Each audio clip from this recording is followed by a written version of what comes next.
పేతురు గారు యేసుక్రీస్తు ప్రభు యొక్క శిష్యులలో చాలా ప్రధానమైనవాడు, ప్రాముఖ్యమైనవాడు. One of the chief apostles of Jesus is apostle Peter. అపోస్తలుడైన పేతురు యేసుక్రీస్తు ప్రభు వారు ఏర్పాటు చేసుకున్న 12 మంది శిష్యుల్లో చాలా ప్రాముఖ్యమైనవాడు. క్రీస్తు ప్రభుకి దగ్గరగా బ్రతికినవాడు. అంటే ఒక మాటలో చెప్పాలంటే ఏదన్నా కాన్వర్జేషన్ ఓపెన్ చేయాలి అంటే పేతురు ద్వారానే సాధ్యమయ్యేది. యేసుక్రీస్తు ప్రభు వారితో అంత దగ్గరగా ఉన్నాడు. అయితే ఒక సందర్భం వచ్చేసరికి ఇదే పేతురు యేసు ప్రభు తనకు తెలియదని 3 సార్లు అబద్ధం ఆడాడు. Peter denied Jesus for 3 times. యేసు ప్రభు శిలువ మరణానికి ముందు పేతురు యేసు ప్రభు తెలియదని 3 సార్లు అబద్ధం ఆడాడు. అయితే ఆ తర్వాత మరలా యేసు ప్రభు వారు మరణాన్ని జయించి తిరిగి లేచిన తర్వాత పేతురుని తన సేవలో యేసుక్రీస్తు ప్రభు వారు మరలా పునరుద్ధరించారు. గలిలయ సముద్ర తీరంలో చేపలు పడుతున్న పేతురుని ప్రభువారు పిలిచి, పేతురు, నీవు నన్ను ప్రేమించుచున్నావా అనే ప్రశ్న అడిగి, నా గొర్రెలను మేపుము, వాటిని కాయుము అనే బాధ్యతను దేవుడు పేతురు మీద పెట్టాడు. ఆ తర్వాత పేతురు మేడగదిలో పరిశుద్ధాత్మ కొరకు కనిపెట్టడం, పెంతెకోస్తు అనే పండుగ రోజున పరిశుద్ధాత్మ దేవుడు సంఘం మీద దిగి వచ్చిన తర్వాత నూతన నిబంధన సంఘ ప్రారంభం జరిగింది. అప్పటి నుంచి పేతురు చాలా గంభీరంగా దేవుని కోసం వాడబడ్డం ప్రారంభించారు. ఎక్కడైతే దేవుని సువార్త ప్రకటిస్తున్నాడో అక్కడ వేలాది మంది ప్రజలు ప్రభు వైపు తిరిగారు. పేతురు అనేక మందిని స్వస్థపరిచినట్టుగా కూడా లేఖనాల్లో మనం చూస్తున్నాం. చనిపోయిన వ్యక్తిని కూడా పేతురు తన ప్రార్థనా శక్తి ద్వారా దేవుని సహాయంతో తిరిగి లేవనెత్తగలిగాడు. ఒకప్పుడు దేవుడు ఎరుగునన్న పేతురు ఇన్ని గొప్ప కార్యాలు జరిగించడానికి కారణం ఏంటంటే పేతురు దేవుని సేవించడంలో మరలా తన హృదయాన్ని సిద్ధపరుచుకున్నాడు.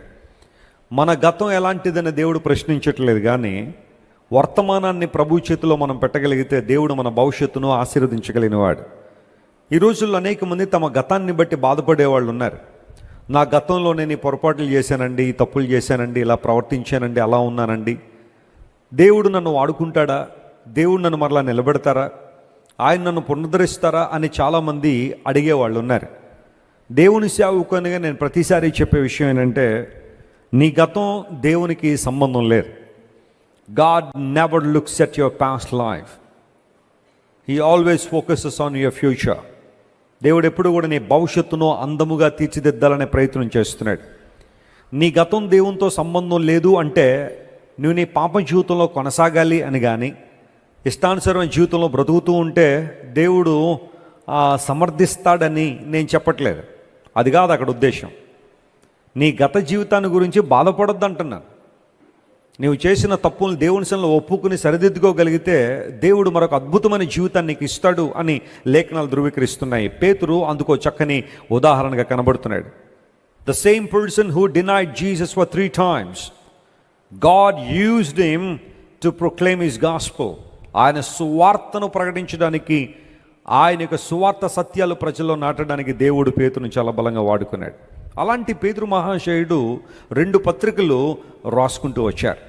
ఈ పత్రికలు మనం చదువుతుంటే ఆధ్యాత్మిక సంపద, స్పిరిచువల్ ట్రెజర్ అంతా కూడా అందులోనే ఉంది.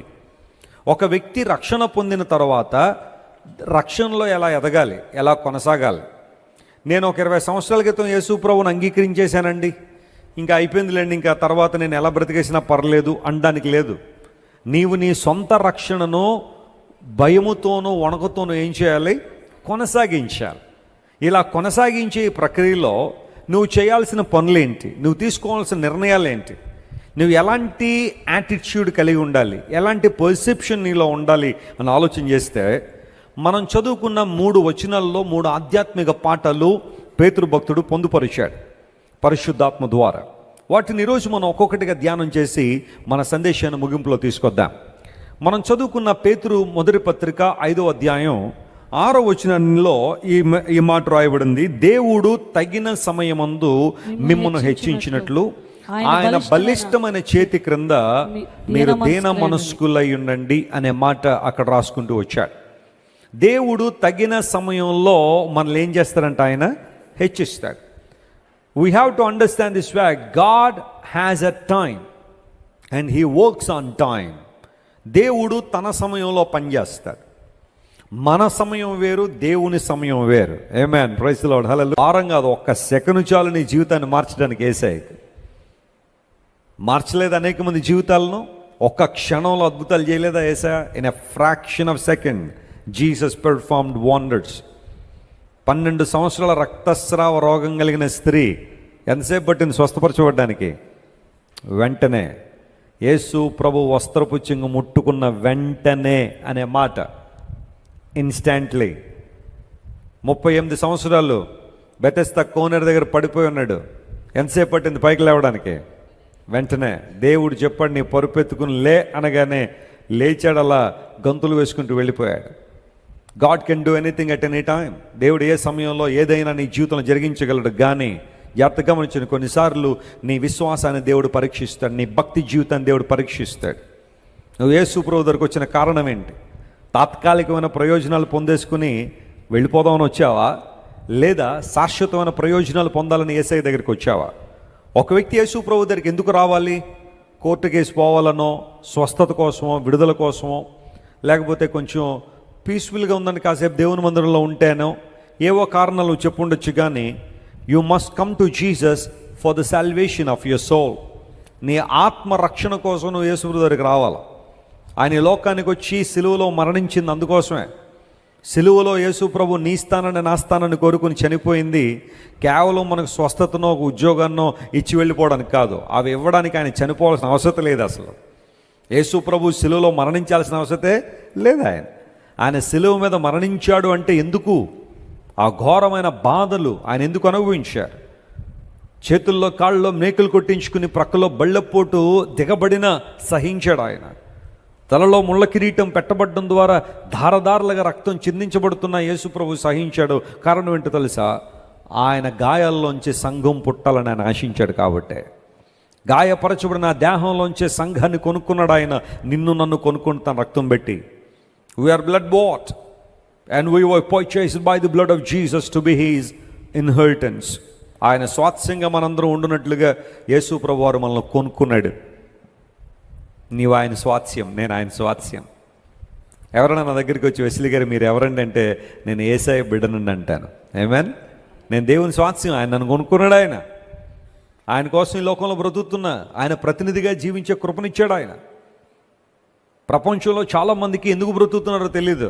వారికి లక్ష్యం లేదు, గమ్యం లేదు, నిరీక్షణ లేదు జీవితం మీద. కానీ దేవుని బిడ్డలమైన మనకు ఒక నిరీక్షణ ఉంది. మనం ఎందుకు బ్రతుకుతున్నాం మనకు తెలుసు, ఎవరి కోసం బ్రతుకుతున్నాం మనకు తెలుసు, చనిపోయిన తర్వాత ఎక్కడికి వెళ్తామో కూడా మనకు తెలుసు, ఈ లోకంలో జీవించినంతకాలం ఎవరి కోసం బ్రతకాలో మనకు తెలుసు. ఎంతకన్నా ఆశీర్వాదం ఇంకోటి ఏమన్నా కావాలా? ఎంతకన్నా సంతోషం ఇంకేమన్నా కావాలా? పేతురు భక్తుడు అంటున్నాడు, దేవుడు తగిన సమయంలో మిమ్మల్ని హెచ్చించడానికి ఆయన ఇష్టపడుతున్నాడు. ఎప్పుడూ కూడా కంగారు పడొద్దు, అధైర్యపడిపోవద్దు. మొన్న వచ్చానండి యేసుప్రభు దగ్గరికి, ఏం జరగలేదండి అని వెంటనే కంక్లూషన్కి రావద్దు. God tests your faith. దేవుడు నీ విశ్వాసాన్ని పరీక్షిస్తాడు. యోసేపు జీవితాన్ని పరిశీలన చేస్తే గుంటలో పడిన దగ్గర నుండి సింహాసనం ఎక్కేదాకా యోసేపు జీవిత పయనం 13 సంవత్సరాలు కొనసాగింది. 13 years. 17వ సంవత్సరంలో యవ్వన ప్రాయంలో గోతులో వేయబడ్డాడు. ఏమన్నా తప్పు చేశాడా యోసేపు? ఎవరికైనా హాని చేశాడా? ఇన్ఫ్యాక్ట్ తన అన్నలకు భోజనం పట్టుకొచ్చాడు ఇద్దామని, మేలు చేయడానికి వచ్చాడు యోసేపు. కానీ యోసేపు అన్నలు అతని మీద పగబట్టారు. ఎందుకోసం తెలుసా? Joseph was a dreamer. అతనికి కళలు వచ్చాయట. ఆ కళలు ఎక్స్ప్లెయిన్ చేసినప్పుడు అసూయపడ్డారు. కొన్నిసార్లు నీ విజన్ ఎక్స్ప్లెయిన్ చేసినప్పుడు చాలామంది అసూయపడవచ్చు. కొంతమంది అర్థం కాదనుకోండి, నీ దర్శనం కొంతమందికి అర్థం కాకపోవచ్చు, నీ విజన్ కొంతమందికి అర్థం కాకపోవచ్చు.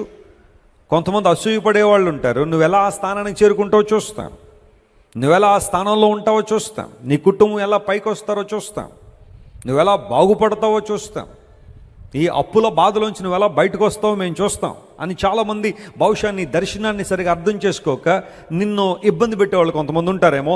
యోసేపు అన్నలే యోసేపు తీసుకెళ్ళి గుంటలో పడేస్తే అనేకమైన పరిణామాల మధ్య యోసేపు జీవితం కొనసాగింది. గుంటలోంచి బయటికి తీశారు, వర్తకులకి అమ్మేశారు. అక్కడి నుంచి మరలా వచ్చాడు ఈజిప్ట్కి. ఒకరింట్లో పనికి పెట్టబడ్డాడు. ఆ పనిలో నమ్మకంగా ఉన్నాడు యోసేపు. యోసేపును బట్టి దేవుడు తన యజమానుని ఆశీర్వదించడం ప్రారంభించారు. శోధనలు వచ్చాయి, శ్రమలు వచ్చాయి, కన్నీటి పరిస్థితులు వచ్చాయి, చెరసాల అనుభవాలను ఎదుర్కొన్నాడు. He had gone through every possible suffering in his life. తన జీవితంలో ఒక వ్యక్తి ఎదుర్కోవాల్సిన ప్రతి సమస్య, ప్రతి ఇబ్బందిని ఎదుర్కొన్నాడు యోసేపు. But when the time comes, సమయం వచ్చినప్పుడు దేవుడు యోసేపుని చెరసాల నుంచి బయటకు తీసుకొచ్చాడు. సింహాసనం మీద కూర్చోబెడితే ఫరో కూడా ఒప్పుకున్నాడు, ఈయన సెలవు లేనిదే యోసేపు గారు చెప్పకుండా నేను కూడా నా కాలిని కానీ చేతిని కానీ ఏం చేయను, కదపను అన్నాడు ఆయన. ఐగుప్తు సామ్రాజ్యాన్ని దేవుడు యోసేపు చేతిలో పెట్టాడు. ఏ దేశంలోకి అయితే బానిస పిల్లవానిగా అమ్మివేయబడ్డాడో, జీవితాంతం బానిసగా స్లేవ్గా బ్రతకడానికి నిర్ణయించబడ్డాడో, దేవుడు అలాంటి వ్యక్తిని నిలబెట్టి ఒక ఉన్నతమైన స్థానంలో తీసుకొచ్చిన తర్వాత Joseph became a blessing to so many people. అతడు వచ్చిన ఆశీర్వాదకరమైన స్థానాన్ని తన సొంత ప్రయోజనాల కోసం యోసేపు వాడుకోలేదు, కానీ ప్రజల ప్రయోజనం కోసం దేవుడు తనకిచ్చిన జ్ఞానము, తనకిచ్చిన అవకాశాలు, తనకిచ్చిన అధికారాన్ని దేవుని నామమహిమార్థం ఉపయోగించి యోసేపు తన తరానికి మేలుకరంగా మారాడు, తన తరానికి దేవునికరంగా మారాడు. నేను ప్రకటిస్తున్నాను దేవుని సేవకునిగా, మీలో చాలామందిని దేవుడు అట్టి స్థానంలో ఉంచబోతున్నాడు. హల్లెలూయా. మీరు అనేక మందికి మేలుకరంగా ఉండాలని దేవునికి ఆలోచన, అనేక మందికి దీవెనకరంగా ఉండాలి. మీ సాక్ష్యము, మీ జీవితము, మీ ప్రవర్తన, మీ మాదిరి, మీ ఉద్యోగం కావచ్చు, దేవుడు మీకు ఇచ్చే స్థాయి కావచ్చు, అది అనేక మందికి ఆశీర్వాదకరంగా ఉన్నట్లుగా దేవుడు మిమ్మల్ని నియమించాలని దేవుడు కోరుతున్నాడు. అమెరికాలో పాస్టర్ గారు ఉన్నారు. వాళ్ళ బిడ్డల కోసం చాలా ప్రార్థన చేసేవాడు ఆయన. ప్రభువా, మా బిడ్డలను అనేక మందికి దీవెనకరంగా మార్చు ప్రభువా, ఆశీర్వాదకరంగా చేయి ప్రభువా అని.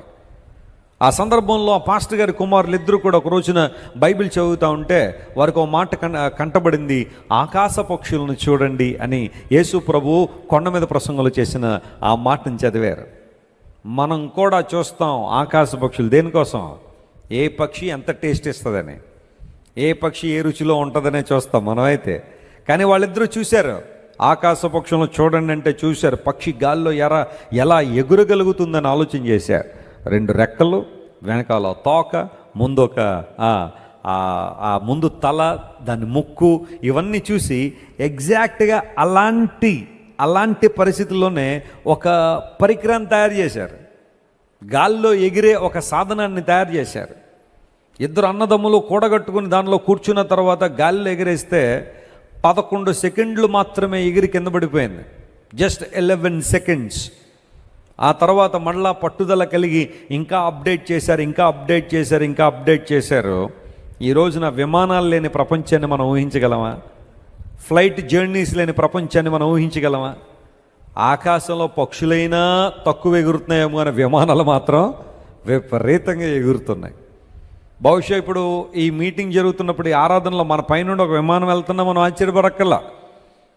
ఎక్కడెక్కడి నుంచో విమానాలు తిరుగుతూనే ఉంటాయి ప్రతిసారి ఆకాశంలో. ఒక్కసారి టేక్ ఆఫ్ అయితే 15 గంటలు నాన్ స్టాప్గా 350 మంది వ్యక్తులను ఎక్కించుకుని విమానాలు ప్రయాణం చేయగలుగుతున్నాయంటే 2 దేవుని సేవకులు, ఆ బిడ్డలు, దేవుని సేవకుని యొక్క బిడ్డలు ప్రపంచాన్ని దేవునికరంగా మారారు.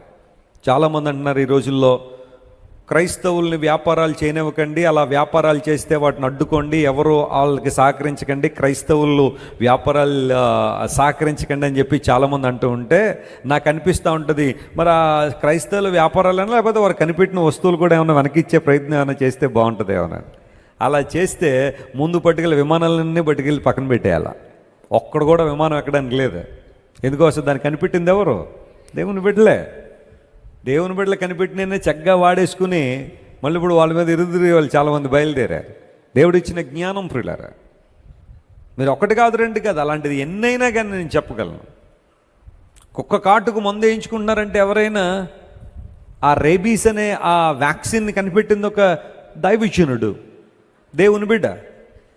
అలా 1 కాదు 2 కాదు, పోలియో కావచ్చు, మసూచి కావచ్చు, చికెన్ పాక్స్ కావచ్చు.